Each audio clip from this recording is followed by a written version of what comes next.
Hello and welcome to another episode of the Coffee and Podcast. We are all about coffee education and cultivating freedom. I am your host, Philip Clayman. I'm also one of the founders of Three Tree Coffee in Statesboro, Georgia.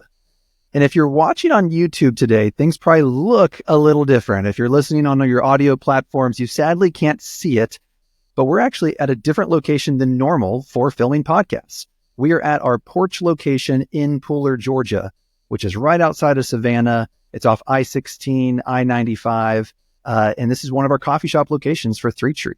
And it's kind of a neat location. We call it the porch location because it has a wraparound front porch, and it's actually a house that was built in 1897, I think, 1896, something like that. So a super old house, awesome environment and vibe, and we thought it'd be really fun to do a podcast episode out at this coffee shop location in Pooler. We thought it was especially neat because today on the show, we have Megan Miller, who's with Hale Tea Company. And Hale Tea Company is out of Savannah, right down the road. And Hale Tea Company gets tea from all over the globe and provides it to businesses and individuals in the area.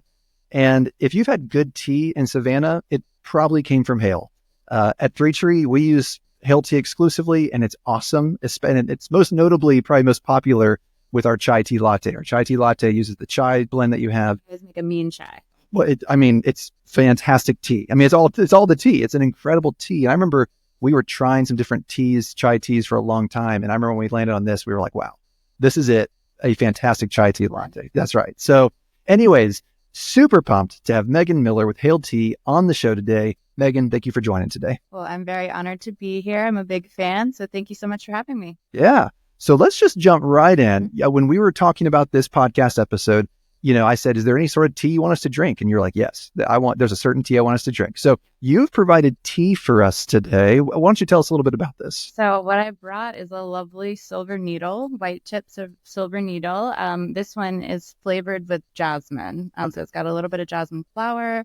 It's from the Fujian province in China. It's a very special white tea picked from just the top of the plant. Yes. So it's very lovely, light-bodied, awesome. Mm-hmm. Smells great. All right, we're giving it a sip. What's your thoughts? Oh, man. Very light, subtle. Very light, subtle. There's florals. But I feel like sometimes I'll have teas with florals that leave your mouth really dry, and this doesn't. It's really just a nice texture. Yeah. It's one you can kind of just sit, steep, relax. Yeah. Have a couple cups. Yeah. Slowly over good conversation. Yeah. Love it so much. And I know we talked about this a little bit, but I actually got to go to China in 2018 and visit some tea farms. And it's so cool just hearing you say this, because I remember when I was there, I was like, I had no idea that there was something called the white tip that could be, uniquely sourced off the plant. It's like you said, it's one specific part of the plant that's being picked to make this beverage. And it was my favorite tea when I was in China. And so this is awesome to good. drink. So it's known of the white teas to be kind of like the finest, it's a little bougie. It's very good. Kind of makes you in a better mood too, doesn't it? You're just like, oh. Absolutely. Calms you down. Yes. Anytime you're drinking something that is fancy, it makes you feel a little fancy. I feel a little fancy right now. Okay. Awesome. Well, sweet. Well, super excited to have you on the show today. So let's just start with a little bit about you. Tell us about your background. Okay, so I kind of grew up in a military background, so I kind of lived a little bit all over the States, and then I also was in Italy for a stint of 4 years, traveled a lot, and I think that kind of opened my mindset, especially the tea. I just started really falling in love with all the differences in the varietals and going to tea shops as like a child. That was one of my favorite things to do. Then moved, went to college at SCAD. So I went to Savannah College of Art and Design, got a degree in marketing and photography, kind of got out of that, got into doing like marketing jobs for hotels. And then from that, I started doing like food and drink festivals. Okay. Yeah. So I have a lot of background in high-end like food and drink events. Were you like coordinating those events, or were you participating with your own, ingredient, no, culinary dishes? I didn't. This was before the tea company. Okay. Yeah. So before Hale, I was running and, so executing everything from the event standpoint. It's a lot of work. That's a lot of work. Big event coordination. Yes. That's no joke. Yes. It was very highs and lows, but very fun. But I kind of realized that it's not for me. Uh-huh. And it was good while it was, but it's just so the opportunity for Hale came along, and I took it and ran. Okay. So let me jump back a little bit because you said it was in Italy that you really grew appreciation for tea, right? So that's fascinating to me because obviously I'm a coffee guy and I like tea as well. But Sure. I mean, I love coffee and so much of what we know as espresso culture also came out of Italy. Yeah. So there was a thriving tea culture in Italy. It really was. Yeah. So it would be kind of, and actually too, like France is like this. I was just over in Paris doing a little bit of research, but there's a lot more tea shops than you would think over in like Italy and Europe, France. And so, they're sourcing too, kind of globally. But it's just interesting to see like the different takes on like a European vibe of the tea culture. Yep. I went to one shop in France where it was very exclusive. You had to have an appointment to go into the shop. You were not allowed to video. You were not allowed to take photographs. But there was like white glove service. So we're talking very elevated teas. But it was just kind of on a corner street. It was incredible just to see that. Wow. And I felt fancy. Yeah. That's a whole different level. Even I was like, I don't know if I should be in here. Yeah. Wow. That's so cool. So you had this upbringing where, you're in Italy and you're just experiencing tea and that's what's kind of giving you that love for it. Like, wow, this is really neat. But then it's on pause for a little bit. I'm sure you're drinking tea during this time, but nothing with business associations with tea. Would I have expected to have a tea company at that point in my life? No. That was not something that I had thought about, but it was able to create a couple. I've always wanted to own my own business, be an entrepreneur, something that's important to me, especially since in like kind of my background of like events. I'm like, it's just something that I'm really striving for. Yeah. And before we dive to tea, one last thing I want to ask about your story is the photography season. So like you kind of had probably a little bit of your own business, a freelance life. Yeah. So what was it about that maybe didn't line up, or what changed there? Sure. So when I, with my degree in photo and advertising marketing, it's all of my friends moved to New York. Everybody kind of wanted to do that route. And just wasn't, I fell in love with Savannah. And that's kind of one of the reasons that I stayed is just, I love the area, the people. It's just such a unique city. It really is. So I was not one to be like, I'm moving to New York. And it's a very cutthroat industry, photography, advertising. It's very cutthroat. And I'm kind of more of a chill person. So like the New York is just, I respect it. That's just not for me. Yep. And so I decided to stay in Savannah and it ended up being the best thing. Awesome. Okay. I think that's the other thing. I think, people think that they get a degree in a certain thing, but you don't have to, be a photographer, get the head job in New York. There's a lot of other ways to utilize your degrees, and I do it every day. And it's so fun. I think that's a great point. My degree was in agricultural economics. And I remember when I was getting my degree, everyone around me was like pretty much going to take over their family's farm. And I'm like, why am I doing this? I remember like halfway through, I'm like, why did I choose this major? I don't even really know. What am I going to do with this? It's a major. I know, exactly. So I did ag economics, and I remember getting out of college and I looked for a couple different jobs in ag and ended up going into banking. And I remember it was always kind of like this sense of that felt useless. Why did I do that? But if I learned one thing, it was how do you run your own small ag business? And it's crazy how when we started Three Tree, I actually started using knowledge. I remember referencing classes and be like, oh, I remember learning about this in my ag selling class and applying some of it. So really neat point there that it may not get you the job you were thinking, but it still has benefits and purpose and ways that you can apply it. Absolutely. So, yeah. So let's jump to Hale. Okay. So how did that come about? How did you end up buying? Because Hale Tea Company was an existing tea company that you bought. Tell us the story. So it was an existing company, and it just kind of was time frame. It was 2019, like October time frame. I had just had a baby, so I had my first child. And I kind of knew that events was not something that I wanted to go back into, especially having a child. It's just very labor intensive and timely. And so it kind of was a fluke. One day I was a normal person. The next day I had like 2,000 pounds of tea. So it was just kind of the right opportunity came along, and it was one that it was a risk. But definitely looking back, I'm glad that I took the risk because it is definitely come into something that I'm very passionate about. I've always loved tea. And then I always wanted to own a business. So now merging the two has been great. And then also, just, yeah. Yeah. Well, so, I mean, something had to happen there because, you weren't looking for it. So did someone literally just call you and be like, I have 2,000 pounds of tea. Well, so would you like it? It was actually pretty crazy. My cousin knew Abby Krunagle, who owned the porch. Yes. Even before the front porch. Yeah. So it's like kind of a full circle. So quick connection story for the listeners. So Three Tree Coffee bought this coffee shop, the porch, from Abby Krunagle. Abby Krunagle also owned Hale Tea Company. So she ended up selling 2 different businesses to 2 different people who are sitting in front of you right now. So, and we're sitting in the porch. So pretty neat. Yep. Thank you, Abby. Shout out to Abby if you're listening. Yeah, we do. That's right. She's a great person. Yeah. But yeah, so it was kind of my cousin knew her, called me. I was like, I'll meet with Abby and talk tea. And then we just kind of hit it off. And one thing led to another. And it kind of really was over like a week span that, I was like, this is a risk, but I think it would be worth it. I think that it's something that I can make creative and see what we can do. Yep. Nice. Okay. Mm-hmm. So let's take on the business part a little bit longer. So you bought Hale Tea Company. How has that been? I mean, what's the journey been like? Was it what you expected? Was it not what you expected? Sure. So I bought in October 2019 and then COVID happened. That's right. Right. Yeah. So the old COVID word. So, that was kind of right in the beginning of me taking ownership of the business. And it was tough. I'm not going to lie. There was a lot of, and we're still facing like supply.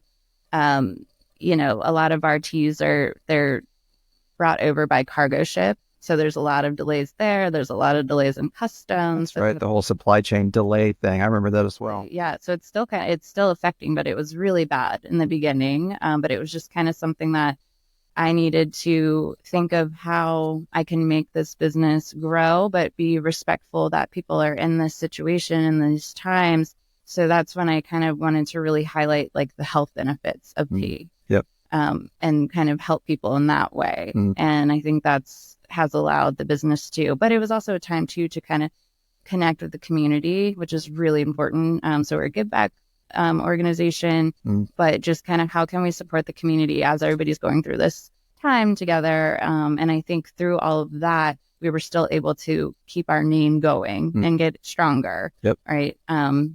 So yeah, that was a challenge, but now looking back, we're really excited with Hale, where it's going and the projection of, just growing, educating people on tea. It's definitely, I love coffee. Yeah. I love coffee, but tea has a lot of the healthy benefits and, the caffeine, but not jittery caffeine, but your coffee is really good. Yeah. Mine doesn't do that.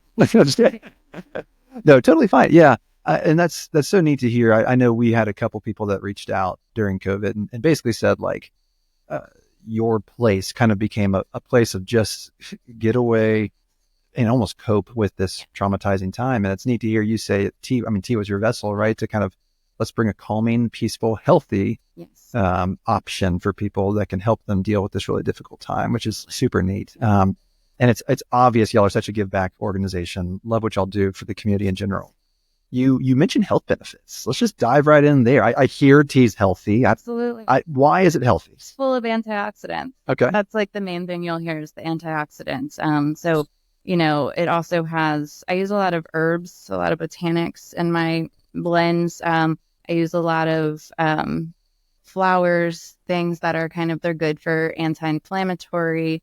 I have a green turmeric tea that I really promote if you're, having any anti-inflammatory issues, any autoimmune issues, good for your gut. It's really tea, any kind really has a lot of those. I call it kind of like an overall wellness cleanse. But then, you kind of get target specific with, if it's a pushang, then that's really good if you're facing some kind of sickness or like cancerous types. I have I recommend that if people are kind of going through any kind of problems like that. It's just a really good anti-inflammatory, antioxidant. Very good. Yeah. So my wife has gotten into teas a lot lately. And it's neat hearing her.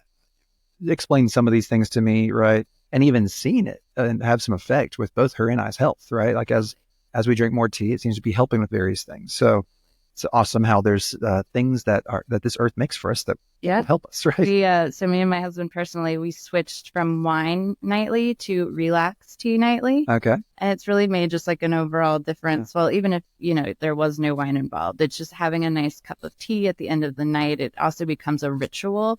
So it's mental as well as it is good for your body. It's like good for your mental health too. Yep.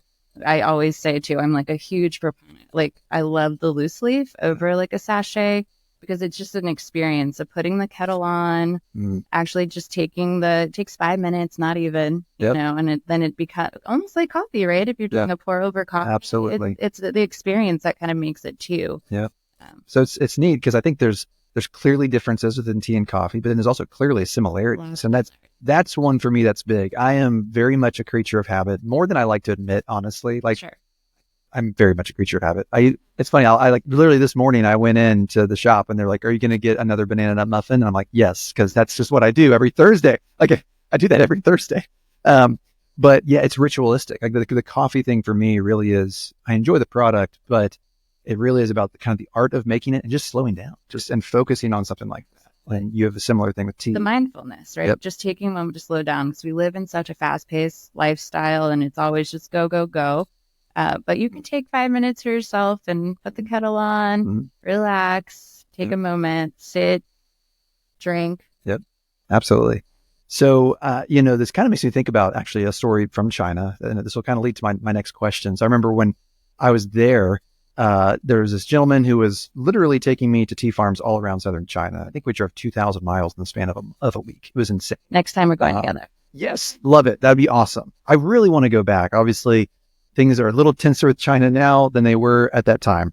So it's a little tougher, but it was amazing. It was so eye-opening. I learned a lot. I remember something that was so impactful for me was just how much tea is a part of their culture, not just from an economic standpoint, Absolutely. Like we grow tea and sell tea, but from a way of life. And I remember they do something called a tea ceremony after every meal. Yeah. And I'm participating in these tea ceremonies and I'm watching my leader do this. His name's Samuel. And he's showing me how to do this tea ritual over and over and over. We do it after every meal. And then we're traveling in these remote villages. And I remember one time we got to this person's house that we were meeting someone and he sat me at the head of the table. Wow. And he pointed at me. He's like, you do it. So I was leading a tea ceremony. And as I'm doing it, I kid you not, Samuel got up, walked behind me and straightened my back, lifted my elbow. He started correcting me. And a lot of it was just it had really no effect on the steeping of the tea. Sure. It was really more about, this is a cultural experience. There's a system and a ritual to this. Here's how you do it. And we always do it. And there's a lot more to it than just I'm drinking a beverage. Mm-hmm. Why do you think, it just seems like tea has such a cultural, foundation in so many parts of the world. Why do you think that is? Japan's another great example. They have, their ceremonies even go as far as, who's allowed to pour the tea during the ceremony. I just think it has become, it's almost like if you kind of were looking at like Italy and the sitting down and having a full course dinner together. That's just part of their family time. And I think that's kind of where the tea ceremony becomes that for these other different cultures. Yeah. It's a time to slow down. It kind of adds that ritualistic component.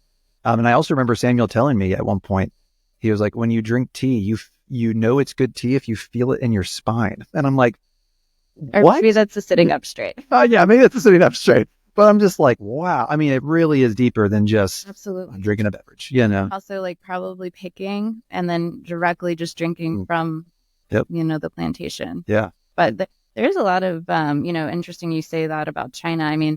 These tea farmers, they are going through so much. And I don't think people really understand how hard it is to be a tea farmer.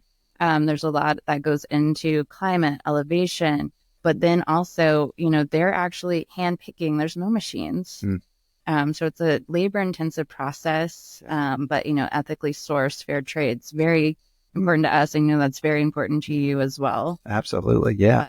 So I'd love for you to just share a little bit more about that. So was that always kind of a part of Hale's mission? Was that kind of more of like a personal mission that you really saw? I mean, why is that important to you? Yeah. So, I mean, it was like a part of Hale when I bought the company, but it's really important to me just personally. Yeah. I try not to do fast fashion. There's just things that I'm trying to be more conscious of. I'm trying to be more earth friendly.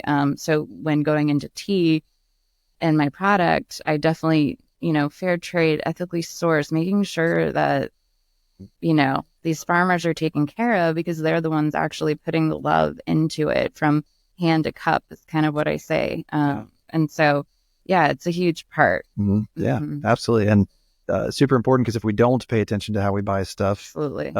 There may be industries that go obsolete. And I don't know if this is happening in tea or not. You can tell me, but in coffee, younger generations are leaving the farm. They're not staying on the family farm. They're going to the big city, going into tech. Yeah, that too. But it's also, I mean, it's kind of dangerous in some of these, like Sri Lanka, there's certain types of teas from like Sri Lanka region that they're, sometimes going out and it's not safe for them to actually be, picking. So there's been some delays as far as that goes, just, trickling down because the supply, they're not able to actually get the tea. So then supply issues. But yeah, I mean, obviously it's safety of people is more important than us drinking a cup of tea. So I think that's just something else that we need to consider. Yeah.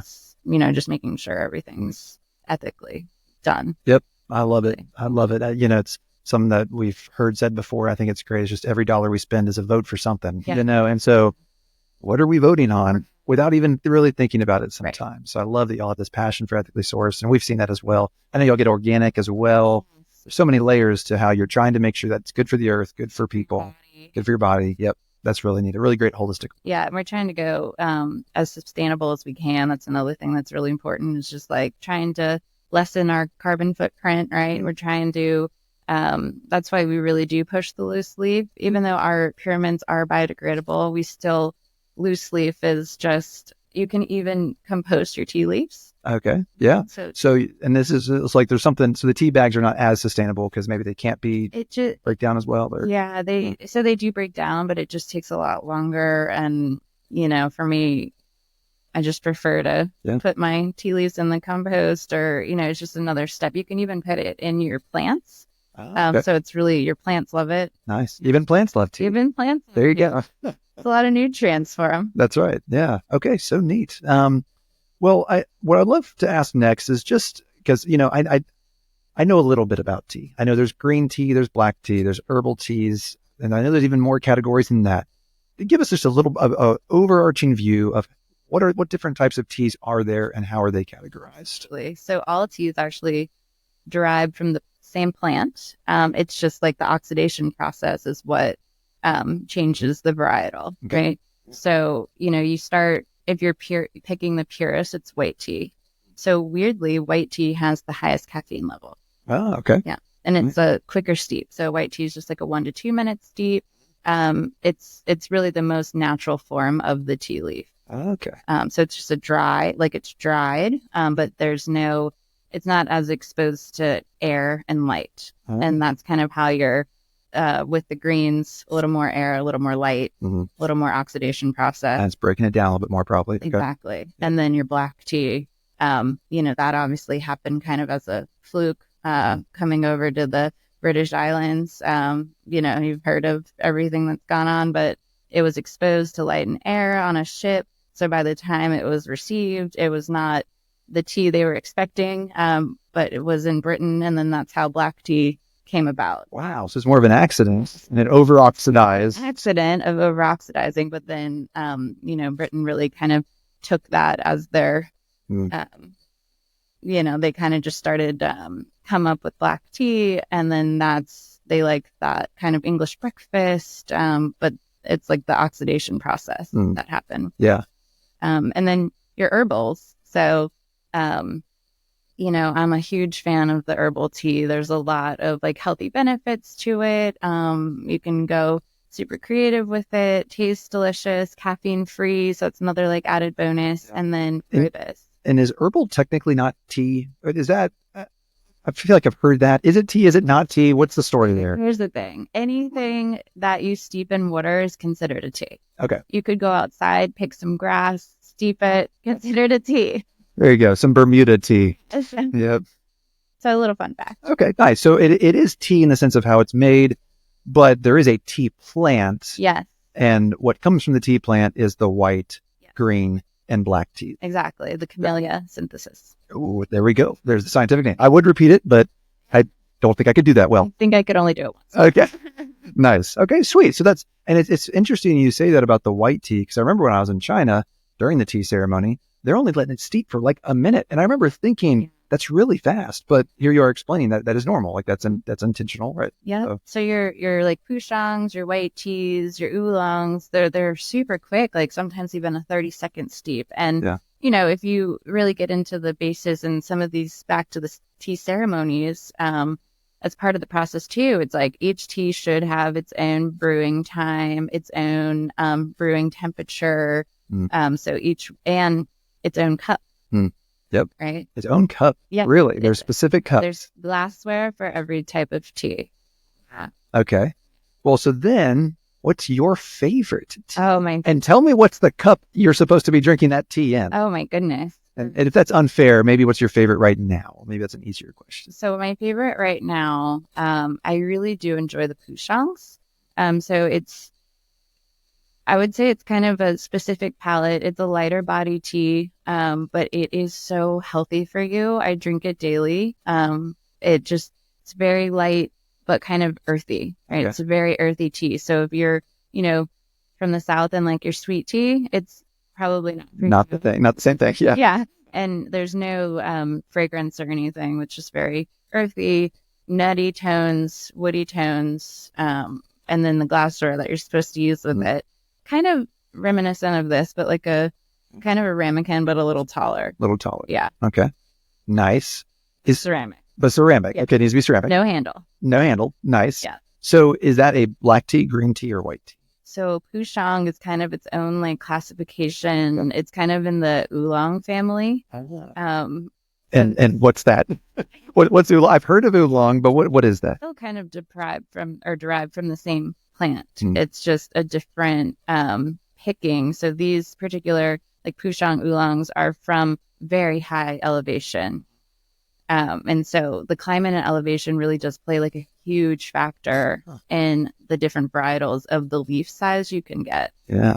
Wow. Yet more similarities with coffee. I mean, it's fascinating how so many things are lining up here because it's similar in coffee. Similar. With higher altitude, certain varietals can grow. You usually have denser, smaller beans, which usually pack more flavor. It's not like a perfectly synonymous, but usually higher altitude will have more intense, complex flavors. Yeah. So that's just super neat to hear that it's similar with tea. I never knew that with tea. There's even this, there's this one particular tea called Peaceful Monkey. Peaceful Monkey. And it's been known, probably, I think true, but that the plants are grown so high that humans can't go up that high. So they send monkeys to pick it. Wow. Oh my gosh. I want to meet these monkeys. Yeah. And try to drink this tea. Delicious. Yeah. Yeah. Well, that's so cool. Okay. So that's your favorite tea right now. Something as I was kind of looking up tea, and it kind of made sense as I was researching it, tea is being used a lot more as an ingredient and as a mixer. And lavender donut, lavender tea, rose this. Yeah. Earl Grey. Earl Grey is being used a lot. Have you seen a rise in that? And what are some of your favorite ways that you've seen maybe tea be used in a unique way as a mixer? Yeah. So, I think what I love about tea the most is the versatility of it, right? So, for example, we partner with beer companies and make tea-infused beer. And they love it because, especially if you're doing one of my floral or flavored teas, kind of, and our teas are all natural, organic. There's no artificial flavoring. So everything is from like a natural source. It's like my peach tea is like peach blossom, orange blossom. But a particular beer company used that and they don't have to get any fruit for their vat as well. So it, Because that brings enough of those yeah, flavors. exactly. Wow. And then it also just kind of provides, again, you're drinking a beer, but you're also getting antioxidants, and it's, so a healthy beer. Yeah, there you go. You're getting a gut cleanse and, some antioxidants. I imagine they like it too, because inventory is probably a lot simpler. Like, fruit spoils quickly, but tea can last a long time. Yeah. Yes. I mean, tea has a long shelf life as well. But, back to what you're saying, a lot of places are using it in mixed drinks. So cocktails, mocktails, very in right now. With the tea, you'll see it on a lot of bar menus, but a lot of the mocktails are really becoming super popular, which I like because I'm not a drinker. And so, having but if you go out, you want to have a little something. Yeah. And so seeing everything from like matcha mocktails to, I've seen it with the Earl Grey. Yeah. You can turn any of the teas into a simple syrup. Yep. And then use it any way you want in a mocktail. You can also too, and have like the Parisian Dreams, which is kind of that is such a good tea. Say it again, Parisian Dreams? Parisian Dreams. Oh my goodness. We've had drinks, multiple seasonal drinks. Hummingbird. The hummingbird is one of my favorites that we have used that as a base. It is phenomenal. Yeah. So it's a lot of like hibiscus and like a lot of fruit. So dried cherry, dried blueberry, I kick it with a little bit of chamomile just to kind of balance it out. Yeah. But that, if you brew that and then you just add agave and lemon, it's amazing on its own. But if you're like at a party, so what I like to do is have like a vat of that so people can use that as like an iced tea, or they can add a little bit of tequila or vodka or whatever they choose. And then, then you have like a cocktail and a mocktail. Nice. Which is good. Wow. Okay. So Nate, now you mentioned matcha. Mm-hmm. Help me understand where matcha falls in all this realm. So matcha is a green tea. Okay. So what it is it's just super pulverized almost, right? So it's just like a super fine grade. They just get the leaves and it's like a powder. Yeah, it's just ground up. Yes, they've ground up the leaves into a powder. Yeah. And so with that, this is why matcha is the highest caffeine level of all the teas. Really? Because it's pulverized green tea leaves, right? I did not know that. I thought black tea would have been higher caffeine. No, so matcha has the highest caffeine, but it does. So when you're thinking of matcha, it's not a jittery high, and it's a very like clear-headed caffeine intake. Yeah. That's why a lot of people like to drink it, because they feel more focused after they have matcha, but you're not getting the crash or anything if you have too much caffeine. But it also is like the highest for the antioxidants. And that's because you're thinking about it. If you're steeping like a tea, you're just you're actually ingesting the leaves of the tea when you're having the matcha. And so all the tea leaves you can ingest. I cook with tea. I bake with tea. I put it on as topper. Yeah. So you can, and it's really good for you to ingest and eat the tea. That makes so much sense because it's ground so fine. You're actually ingesting the leaves instead of just steeping it and extracting the flavor to a water. It stays in your body a little bit longer, Yeah. but it's giving your body huge dose of, I keep saying the word antioxidants, but it's giving it a huge dose of antioxidants. Wow. Okay. And there's also like different grades of matcha. Is that right? There's a lot. Like ceremony grade? Is that a thing? We just sit here and talk matcha.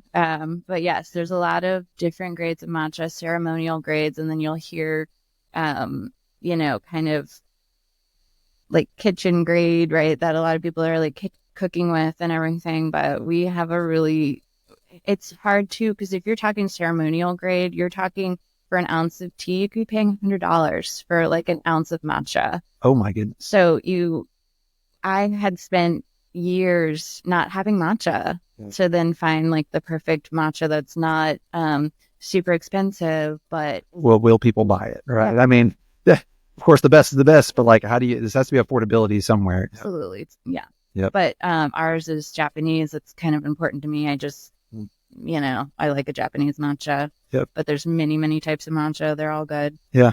Nice. Okay. That's so cool. Well, I guess let's end with this. Our tea expert today. I'm learning so much. So just tell us an interesting, what is another interesting fact about tea that you feel like a lot of people don't know? Okay. Here's my party trick. Okay. Here's the party trick. Yeah. So any tea can be made caffeine free. What? Yeah. fun note. A lot of people do not know this. So if you had a tea bag, drank your cup of tea, kept your tea bag or your, filter that you have your loose leaf in, and then put it back later and put water over it and thinking that you're having another cup of caffeine tea, you're not. So almost all the caffeine comes out in that first steep. Yes. So the caffeine sits on the the outside of the leaf. And so it's coming off in the water. Yep. So if you want to you can have any tea caffeine-free by just covering the bag or your infuser with a little bit of hot water. Just enough to cover it for 30 seconds, dump that water, and then pour your 8 ounces of water. And now you're having caffeine-free tea. That is fascinating. So the re-steep does not have caffeine. Re-steep does not have caffeine. And I remember when I was doing these tea ceremonies, they actually did pour out the first little bit. And I wonder if there's some intentionality of not having so much caffeine or something. I think that's the thing, right? So when you're sitting here and if you're drinking, because they'll sit and drink a whole, whole pot or a whole vessel of tea. And so, they're trying to lower that intake. Yeah. Because how they're doing it is they're first is hitting the leaves and dumping. Yeah. Yep.